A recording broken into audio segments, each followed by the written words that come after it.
Habari za wakati huu msikilizaji. Kwa masikitiko makubwa na huzuni nzito, Bi Suzana Bukelebe wa Iligamba Buchosa mkoani Mwanza anasikitika kutangaza kifo cha kakake mpendwa marehemu Makoe. Marehemu amefariki dunia hii leo tarehe 4 Machi 2026 katika eneo la Isaka, Nyehunge. Msiba huu ni pigo kubwa kwa familia, ndugu, jamaa na marafiki wote waliomfahamu marehemu.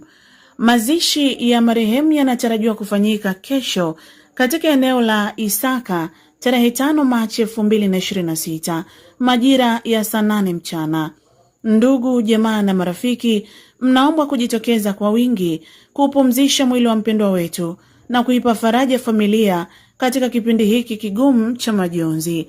Taarifa hizi ziwafikie ukoo wote wa Kasombwe popote pale walipo, ukoo wote wa Busumabu, ukoo wote wa Lufilisha, ukoo wote wa Ngelela, ukoo wote wa Nsumbantale, ukoo wote wa Karamu, pamoja na ndugu, jamaa na marafiki wote popote pale walipo. Katika kipindi hiki cha huzuni, familia inaomba sala, faraja na mshikamano kutoka kwa wote wanaoguswa na msiba huu. Bwana alitoa na Bwana ametwaa. Jina la Bwana lihimidiwe. Amina. Tangazo hili limesomwa na Yustasela John na hii ni Bukelebe TV. Habari za wakati huu msikilizaji. Kwa masikitiko makubwa na huzuni nzito, Bi Suzana Bukelebe wa Iligamba Buchosa mkoani Mwanza anasikitika kutangaza kifo cha kakake mpendwa marehemu Makoe. Marehemu amefariki dunia hii leo tarehe 4 Machi 2026 katika eneo la Isaka, Nyehunge.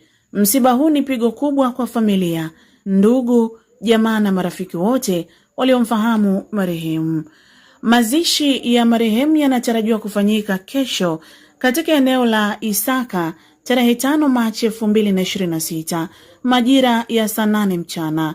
Ndugu, jamaa na marafiki, mnaombwa kujitokeza kwa wingi kupumzisha mwili wa mpendwa wetu na kuipa faraja familia katika kipindi hiki kigumu cha majonzi. Taarifa hizi ziwafikie ukoo wote wa Kasombwe popote pale walipo, ukoo wote wa Busumabu, ukoo wote wa Lufilisha, ukoo wote wa Ngelela, ukoo wote wa Nsumbantale, ukoo wote wa Karamu, pamoja na ndugu, jamaa na marafiki wote popote pale walipo. Katika kipindi hiki cha huzuni, familia inaomba sala, faraja na mshikamano kutoka kwa wote wanaoguswa na msiba huu. Bwana alitoa na Bwana ametwaa. Jina la Bwana lihimidiwe. Amina. Tangazo hili limesomwa na Yustasela John na hii ni Bukelebe TV.